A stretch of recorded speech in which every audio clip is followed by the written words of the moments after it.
Hello everyone, my name is Stephanie Estep and I handle payroll and HR out of the Franklin office. And today I'm going to show you how to submit your annual performance review online in your Paycom employee self-service portal. So right now I have a test employee pulled up and we are in his portal.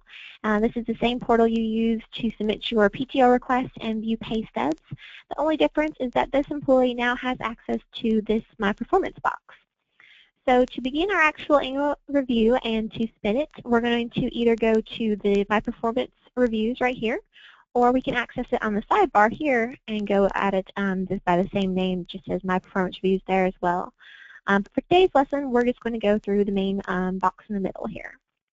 So once I click on that, it's going to take me to any outstanding reviews that require my attention. So right now, this employee has an annual performance appraisal that they need to complete. To go in there and complete it, they just need to click on View Review. So once I click on that, it's going to pop up my annual review, and I'm going to walk us through what's in each section. So the first part here, it says View Rating Scale, and if I click on the plus sign here, it's going to drop down and show me what the ratings are that I have access to. So it's the same ratings we had last year with 1, 2, and 3, with the labels and then a brief description of each one. So if at any point I forget which one is which, I can always come back up here and review them. The next portion is the employee information. This is where my name, my manager's name, my position, my department, and hire date will all be listed for me. And then right below that is where the competencies and the actual ratings begin. So listing here will be the 10 competencies that we had last year that are part of our program. It will list the competency name, a brief description of it so I know what's being asked, and then the weighting of it, and a self-rating box will pop up as well. So in the self-rating box, I will have access to pick between the 3 ratings that were at the top, between improvement required, achieves expectations, and exceeds expectations. You'll notice there's also a blank box here that has manager ratings at the top. This will remain blank until your manager actually goes in and completes their portion of the review, and then you have your sit-down meeting and the numbers are published and finalized. Once that's all completed, your manager's ratings will pop up and you will have access to see those as well. So for right now, I'm going to go through and rate myself. For this employee, I'm just going to kind of go through and pick things. You'll also notice there is a note box right here underneath each one of the competencies. And what this does is give me the option to give any comments I have about that particular competency. So for this one, if I rate myself a 1, 2, or 3, I have the option to give examples or make any comments as to why I rated myself what I did. This box is optional, but available to all of you. The next one down will be a second competency with, like I said, the name, description, weighting, and then the part where I need to review myself. So I'm just going to go through and kind of rate this employee randomly. Obviously, each one of you will take more time and be able to read through each one of them. But for training purposes, I'm just going to go through and kind of randomly pick what each one I think should be. So as you can see, I do want to point out and draw your attention to that the weighting for this one has changed.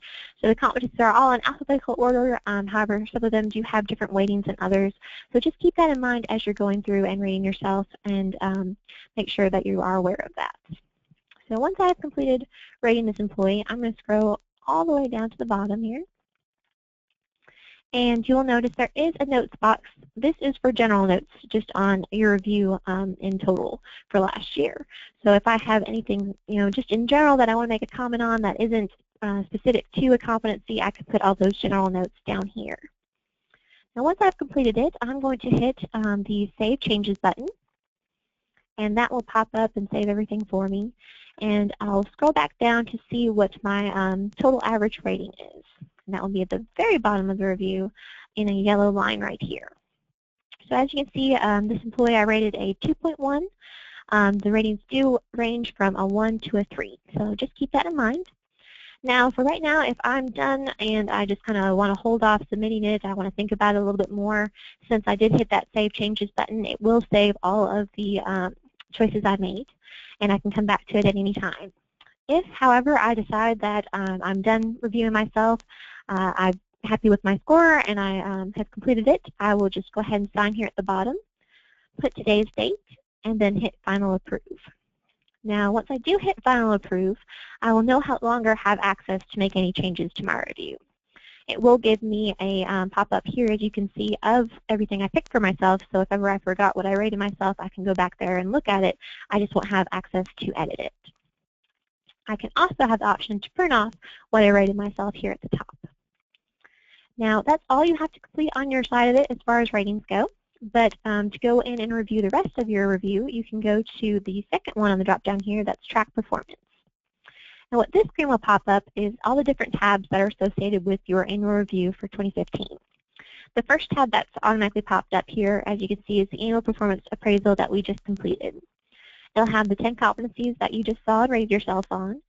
But it does say status not started. Now this will, like I said before, when your manager goes in and completes their side of it, once you actually have your sit-down meeting and your annual review with your manager, and the final numbers are published, this will come online and you can see the final review here in Paycom. It will stay in here, so you can always go back and access it and look at it if you forget anything, or once again you can print it off right up here if you want a hard copy. The second tab that says Supervisor's Questions is for your managers to complete on their side. This will also be part of your annual review, and your managers will go over before it is actually populated in Paycom here. But once they do complete it, like I said, you'll have access to go in anytime and see what those final answers were for your review. The third tab on here is Periodic Progress Review. So I encourage everyone that after you have completed rating yourselves for last year to go to this tab and see what your sample objectives are for your position. These will range per position, per location. The ones here are based on the fact that this test employee is a press operator. So these ones, like I said, are sample ones, so yours will probably look different. But as an employee, I'm going to look at these and kind of think about if I, think these are great objectives for me for this year, or if maybe I have a different goal that I want to talk with my manager about. I'm going to make notes on that, and then during my actual sit-down in-person annual review, I'm going to speak with my manager. We're going to talk about what those objectives are for me as an individual, if we're going to change any of them, if we're going to add anything, take anything out, and then those final results will be posted on here as well. So that is how you complete your annual review and view your total pages for each one of these. If you have any questions on completing this or viewing it in Paycom, please reach out to your HR staff at your location. Thank you so much for your time.